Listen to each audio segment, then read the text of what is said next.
Hello, my beloved friends. I hope you're having a beautiful day today. Today is the launch of this beautiful podcast, The Courage Within. I am your host, Libier Reynolds, and I am going to be taking you through the courage to love, what it took me to love myself, to love God, to love others. I hope that this journey that I have been on would encourage your walk, your journey, your faith, your life, and that you would find the courage to love in a way that you have maybe never loved yourself, God, and others before.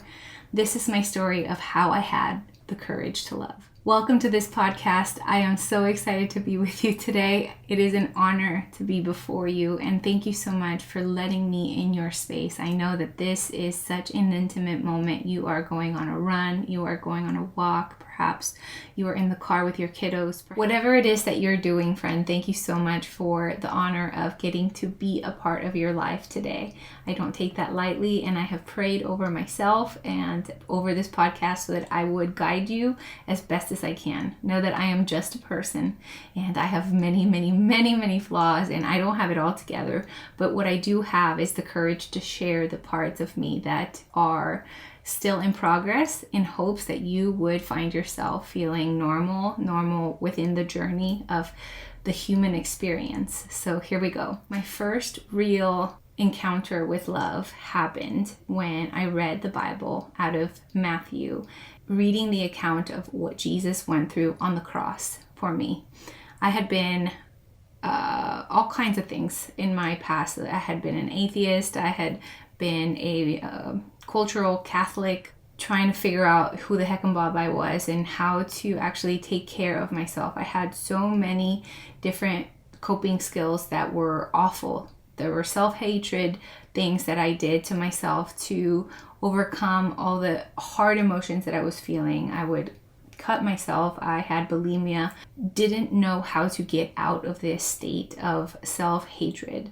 It wasn't until I read the Bible for myself and could see myself as the one that Jesus died for that I began to realize that he really did give me this sacrifice, and that maybe, just maybe, even if I didn't believe it or couldn't believe it at the time completely, and hey, who knows, I don't know if I can still believe it fully until I go to heaven. I'm not sure if I understand it all the way. I'm sure I don't understand most parts of the gospel as well as I should, but I do know this. When you have gone so long without loving yourself and without having the ability or capacity to love others truly, and then you catch wind of love. You get my drift? You catch wind of love that is intoxicating, that is never failing, that is impossibly kind, and has nothing to do with what you can give. When you experience that kind of love, as I experienced with Jesus, through reading my Bible and reading the account of Matthew of what Jesus went through to get me to the other side. I experienced love like I had never.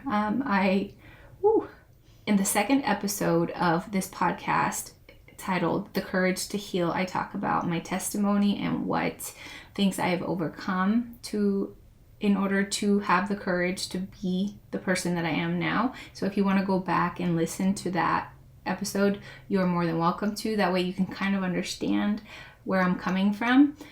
But I want you to know that I have been through a lot of different traumas in my life. I have been a victim of many different kinds of abuse and very traumatic moments that set the tone for me to believe that I was worthless, that I was not lovable, that I was rejectable and abandonable, and that nobody really cared about me, that I was just a thing, to be had, but not a person to love or know or see.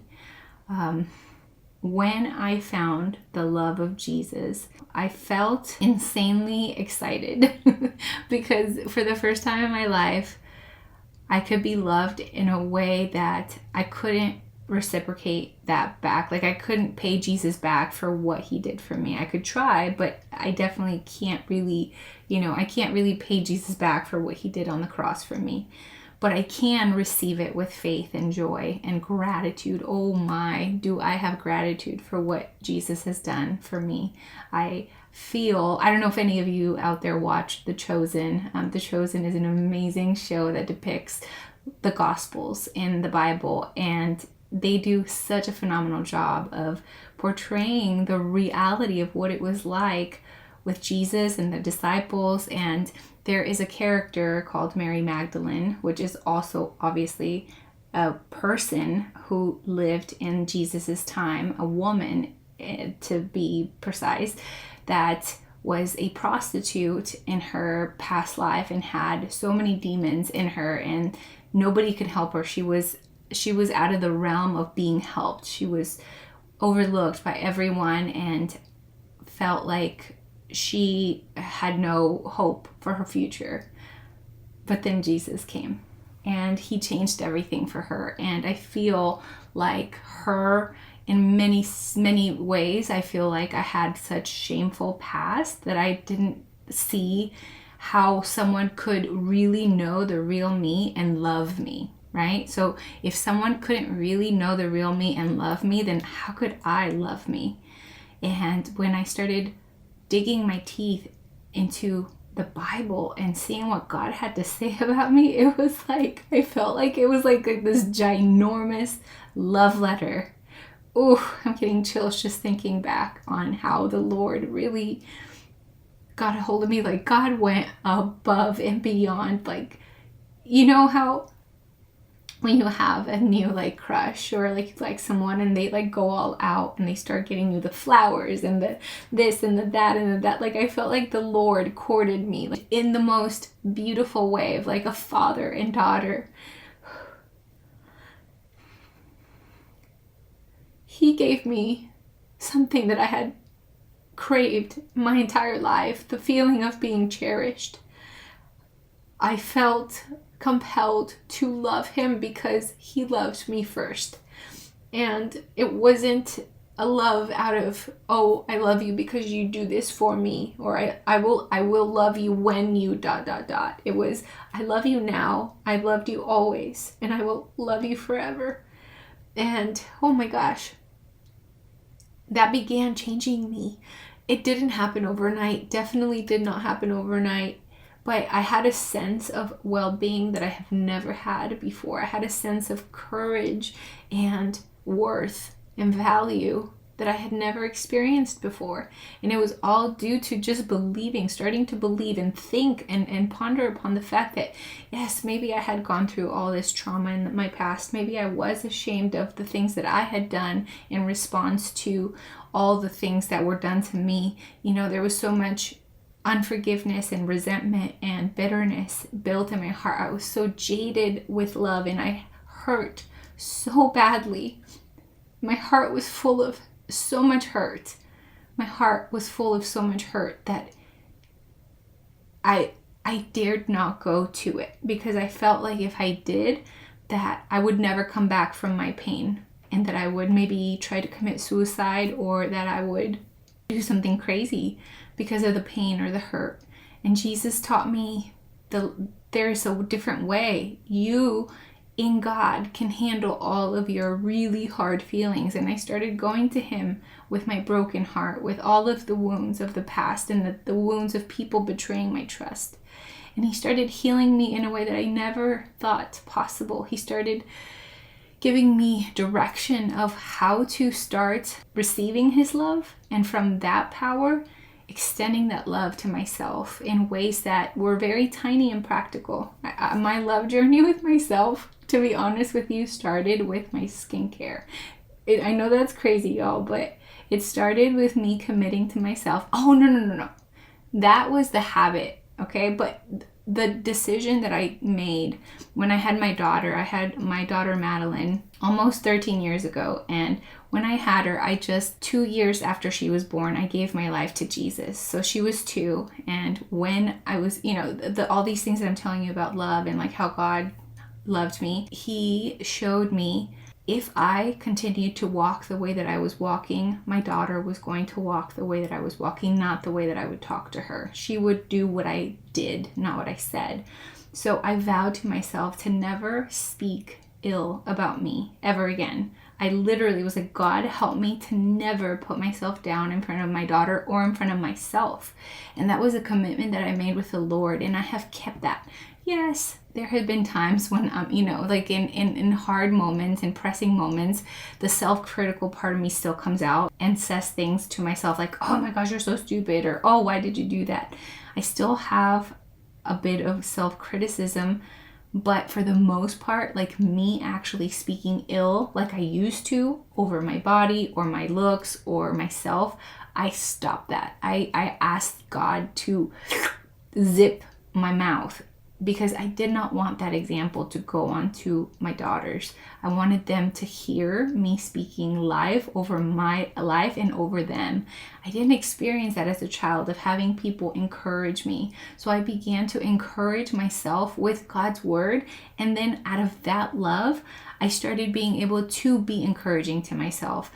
And in those moments as well, like I started figuring out that through tiny little habits each day of self-care, I was going to build momentum to start finally believing that I was worth someone taking care of me. I was worth love and connection. I was worth knowing and loving and not leaving.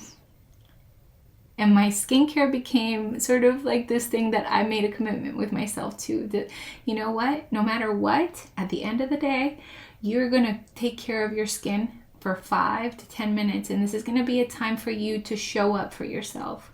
Woo, boy, that is one of the reasons why the blog that I have, the TV segments that I do, this podcast that exists, the 2 books that I've written, that is the reason why I have done all those things, because I have been encouraged to do that for myself. Now I want to encourage you. If you are in a place of feeling like you aren't worthy of love and connection, I want to come alongside you and tell you you are. No matter what you have done, no matter what has been done to you, you are worthy of love and connection. And maybe that has to look like just you and Jesus for a minute, okay? Sometimes we have to lose some things to gain some things. I hope that you catch that. Sometimes we have to lose some things to gain something that is way deeper, more valuable, more sustainable for us in our life. And I had to lose my self-hatred mentality in order to grow into the new self that Jesus died on the cross to give me. Listen, you, no matter what you have done, have God's goggles of Jesus for you. And he loves you deeply. There is a love that God has for us that is unconditional love. And that, my goodness, it is a springboard to life on purpose. I really, really, really hope that this episode encouraged you to love yourself, to love God, and to love others. Thank you so much for listening. I will be back next week. Thank you for being a part of this exciting and amazing launch. I can't do this without you. If you are wanting and willing, please leave a review of this podcast on wherever you are listening and send this to a friend that you think might need some help to love themselves. I'll see you soon, God willing. Adios. For more, visit Libier.com to buy your copy of The Butterfly Key and Through the Wilderness. This has been a Libier podcast, a production of Libier.com. Some of the products and services mentioned are paid promotions. Any advice should be confirmed with a qualified professional on all matters. The opinions and ideas are for entertainment purposes only and belong to the Libier trademark. All rights reserved.